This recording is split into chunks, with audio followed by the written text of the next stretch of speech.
खून का प्यासा छुड़ल अंतिम भाग, वह बूढ़ी औरत जो तक बुधई को बेटा बेटा कहकर पुकारते हुए मां के जैसा प्रेम दिखा रही थी। रास्ते भर बुधई से घुल मिलकर बातें कर रही थी, उसको बात बात पर हंसा रही थी। वह औरत अचानक पता नहीं कहां गायब हो गई थी।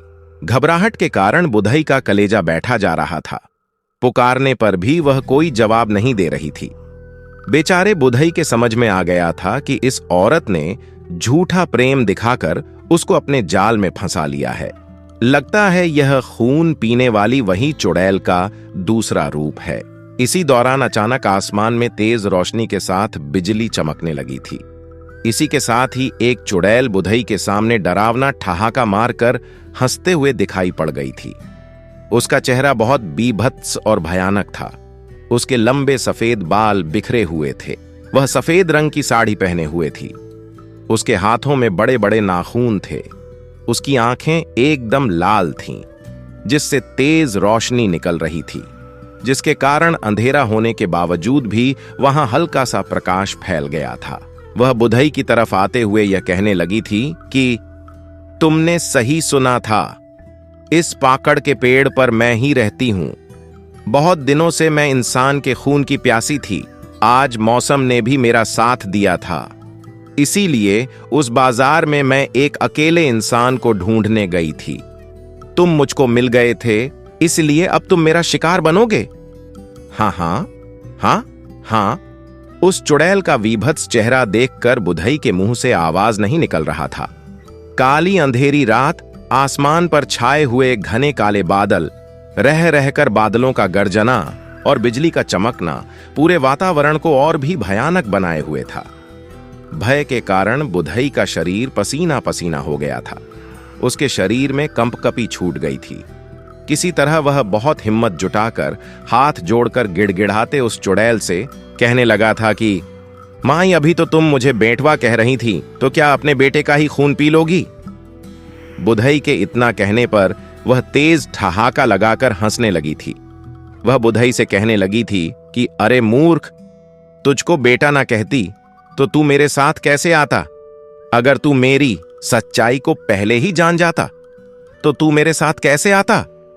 हाँ हाँ हाँ हाँ हाँ। इतना कहने के बाद वह चुड़ैल बुधई की तरफ आगे बढ़ने लगी थी।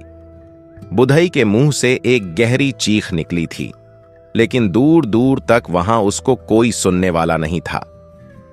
मौसम खराब होने के कारण सड़क पर जाने पथिक भी नहीं दिखाई पड़ रहे थे।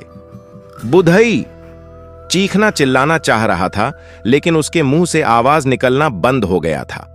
वह समझ गया था कि आज वह इस चुड़ैल के हाथों बेमौत मारा जाएगा। वह खूंखार चुड़ैल बुधई के समीप पहुंचकर उसके गर्दन को दोनों हाथों से पकड़ लिया था। उसने अपने नुकीले दांतों को उसके गर्दन पर चुभो दिया था। उस चुड़ैल ने जैसे ही बुधई के समीप आकर उसके गर्दन को पकड़ा था, बुधई बेहोश होकर जमीन पर गिर गया था। बुधई दोपहर को 3 बजे ही घर से निकला था, लेकिन रात हो जाने पर भी घर वापस नहीं आया था। इसलिए बुधई की औरत लाली चिंतित हो गई थी। पता नहीं क्यों उसको किसी अनिष्ट की आशंका होने लगी थी। घबराई हुई लाली अपने 15 साल के बड़े बेटे मोनू को राम प्यारे के घर भेजकर उनको बुलवाया था।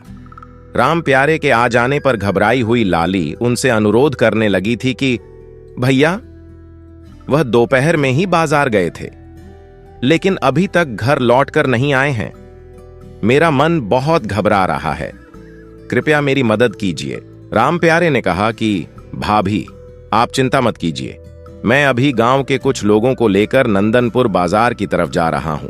हम लोग पता लगाते हैं कि आखिर कौन सा ऐसा कारण है कि बुधई भाई अभी तक वापस नहीं लौट कर आए हैं। राम प्यारे ने बुधई के बाजार से अभी तक न लौटने की जानकारी गांव के कुछ लोगों को दिया।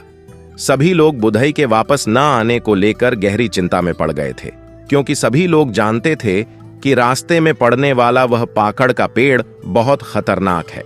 वह लोग आपस में विचार विमर्श करने लगे थे कि भगवान ना करे ऐसा हो, लेकिन कहीं बुधई भाई उस चुड़ैल के शिकार तो नहीं हो गए हैं। राम प्यारे ने बुधई को ढूंढने के लिए गांव वालों का सहयोग मांगा था। राम प्यारे के अनुरोध पर उपस्थित कई नौजवान बुधई भाई को ढूंढने के लिए तैयार हो गए थे। उन लोगों ने अपनी साइकिल, टॉर्च और लाठी डंडा लेकर बुधई को खोजने निकल पड़े थे। वह लोग इस तैयारी से गए थे कि शायद उनका मुकाबला पाकड़ के पेड़ पर रहने वाली चुड़ैल से हो जाए। सामूहिक रूप से एकजुट रहने पर भय का प्रभाव ज्यादा नहीं हो पाता है, इसलिए सभी नवयुवक पूरे आत्मविश्वास के गांव से नंदनपुर बाजार की ओर प्रस्थान कर गए थे।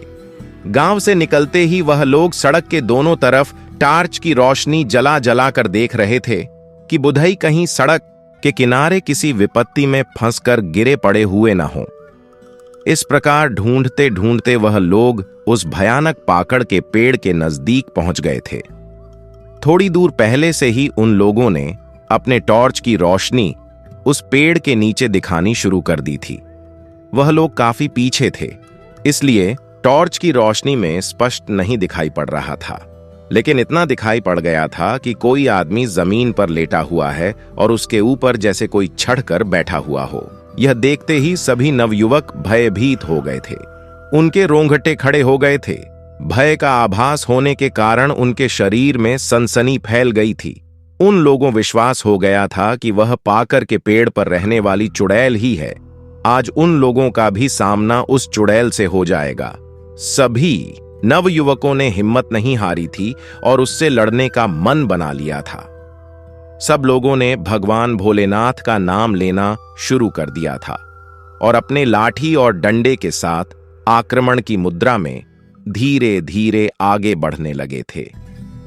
नजदीक पहुंचते ही उन्होंने देखा कि जो साया बुधई के ऊपर बैठी हुई थी वह अचानक पता नहीं कहां गायब हो गई थी। बुधई बेचारे जमीन पर बेहोश पड़े हुए थे।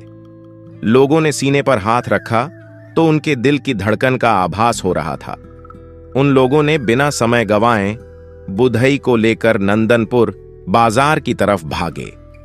नंदनपुर बाजार के प्राथमिक चिकित्सालय की इमरजेंसी में बुधई को कराया गया था। बुधई की किस्मत अच्छी थी कि उस समय वहां डॉक्टर मौजूद थे। उन्होंने जैसे ही बुधई को देखा वह चौंक गए थे। वह कहने लगे थे कि ऐसा लग रहा है कि शरीर से सारा खून ही निकल गया है, इनको तत्काल खून चढ़ाना पड़ेगा। गांव के सभी नवयुवक खून देने के लिए तैयार हो गए थे। जिसका खून मैच किया था उसका खून बुधई को चढ़ाया जाने लगा था। बुधई के गले पर दांत गड़े होने के 2 निशान को देखकर डॉक्टर भी चौंक गए थे। जब लोगों ने उनको बताया कि यह पाकड़ पर रहने वाली चुड़ैल का करतूत है। बुधई भाई किस्मत के धनी थे कि हम लोग समय रहते वहां पहुंच गए थे। अगर थोड़ा और विलंब हो गया होता तो बुधई भाई के शरीर में एक बूंद भी खून नहीं होता और उनकी मौत हो जाती। डॉक्टर साहब कहने, भूत प्रेत चुड़ैल की बात को मैं नहीं मानता हूं, लेकिन इनके गर्दन पर दांत के 2 निशान यह बता रहे हैं कि हो सकता है किसी हिंसक पशु ने इनकी नसों में दांत गड़ाकर इनका खून चूसने का प्रयास किया था। बुधई की शरीर में खून चढ़ाया जाने लगा था। रात के 12 बज गए थे। बुधई के शरीर में खून चढ़ जाने के बाद तथा डॉक्टर के द्वारा आवश्यक उपचार किए जाने के पश्चात बुधई को होश आ गया था। तब उन्होंने अपने साथ बीती सारी घटनाओं को विस्तार से सभी को बताया था। डॉक्टर साहब भी इस घटना को सुनकर दंग रह गए थे। समाप्त।